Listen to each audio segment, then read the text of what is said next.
परिमेय और अपरिमेय संख्या, परिमेय संख्याएं और अपरिमेय संख्याएं। परिमेय रेशनल नंबर और इरेशनल नंबर। परिमेय संख्याएं वे संख्याएं होती हैं जिनको हम p बटा q के रूप में लिख सकते हैं। परिमेय वे संख्याएं होती हैं जिन्हें हम p बटा q के रूप में लिख सकते हैं, जैसे 2/3, 1/4, वे सभी माइनस की हो या प्लस की हो, वे सभी अपरिमेय संख्या परिमेय संख्या होती है, रेशनल नंबर होती है। सबसे पहले इसमें एक तो विशेष बात ये ध्यान रखो कि जितनी भी प्राकृत संख्याएं हैं वे सभी परिमेय संख्याएं होती हैं। जितनी भी नेचुरल नंबर होते हैं जो 1 से स्टार्ट होते हैं और अनंत तक चलते हैं, वे सभी परिमेय संख्याएं होती हैं। जैसे कोई भी संख्या लिखेंगे, 3 लिख दी तो 3 एक नेचुरल नंबर है, एक प्राकृत संख्या है, लेकिन अपॉन 1 किसी के भी कर सकते हैं। तो किसी भी प्राकृत संख्या के अपॉन 1 करके 1 लिख के हम p बटा q के रूप में लिख सकते हैं। इसलिए सभी प्राकृत संख्याएं भी परिमेय संख्या होती है। सबसे पहली बात जितनी भी पूर्ण संख्याएं हैं जो होल नंबर जो 0 से स्टार्ट होती हैं, वे सभी परिमेय संख्याएं होती है। 0 एक परिमेय संख्या है, क्योंकि 0/1 इज इक्वल टू 0। अगर 0 में किसी भी संख्या का भाग देंगे तो हमेशा 0 होता है, और किसी भी संख्या में यदि 0 का भाग दिया जाता है तो वह अनंत होता है, इंफिनिटी होता है। तो 0 एक पूर्ण संख्या है और 0/1 इज इक्वल टू 0 परिमेय संख्या होती है। अच्छा, इसके बाद जितनी भी संख्याएं जिनका पूरा वर्गमूल निकल जाता है, वे सभी परिमेय संख्याएं होती है। जितनी भी संख्याएं जिनका पूरा वर्गमूल निकलता है, वे सभी परिमेय संख्याएं होती हैं। वर्गमूल 16 एक परिमेय संख्या है, रेशनल नंबर है। 16 का वर्गमूल 4/1, तो यह एक परिमेय संख्या है। 3 बातें बताई मैंने आपको, जो p बटा q के रूप में लिख सकते हैं, परिमेय संख्याएं होती हैं।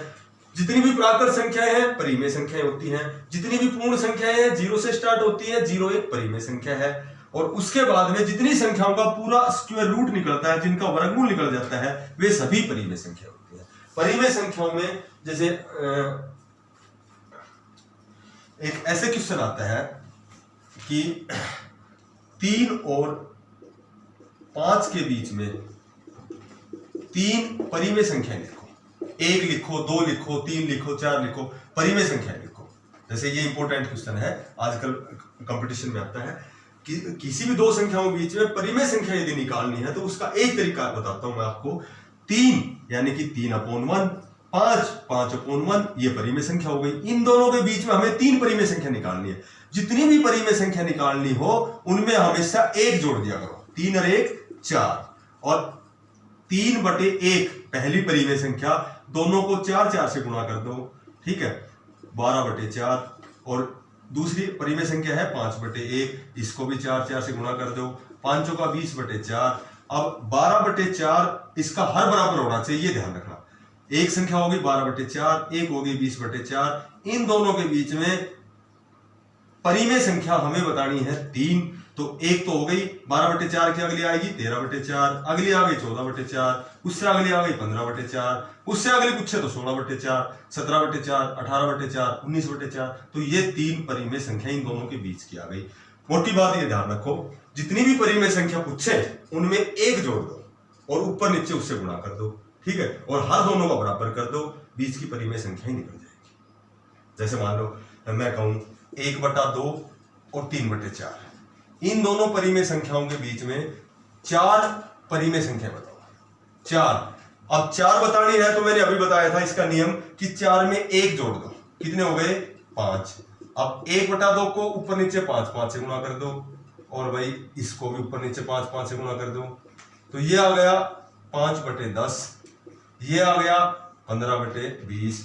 अब मैंने बताया था इनका जो हर नीचे वाला है बराबर करना है, तो नीचे 20 लाने के लिए इस परिमेय संख्या के ऊपर नीचे 2 से गुणा कर दो। 2 से जब गुणा करोगे तो ये आ जाएगी 5 दूनी 10, और ये आ गई 10 दूनी 20, और 10/20 और 15/20 इन दोनों के बीच जब परिमेय संख्या निकालोगे, जब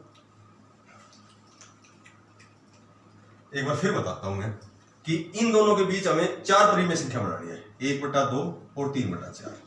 4 बनानी है तो मैंने बताया था कि हमेशा 1 जोड़ दिया करो। कितने हो गए? 5। इसको 5 से गुणा करो, इसको 5 से करो, ये आ गया 5/10। इसको 5 से करो, इसको 5 से करो, ये आ गया 15/20। अब हर चूंकि बराबर करना है, ये 10 है ये 20 है, तो दोनों को 2-2 से गुणा कर दो। तो ये आ गया 5 दूनी 10, ये आ गया 10 दूनी 20, ये 15/20। इन दोनों के बीच में 10/20 और 15/20 के बीच में 4 परिमेय संख्याएं 11/20 आ गई, एक 12/20 आ गई। 10 से बड़ा क्या है? 11, 12 और फिर 13/20 और 14/20। तो इन दोनों के बीच में 4 परिमेय संख्याएं 1, 2, 3, 4। क्लियर?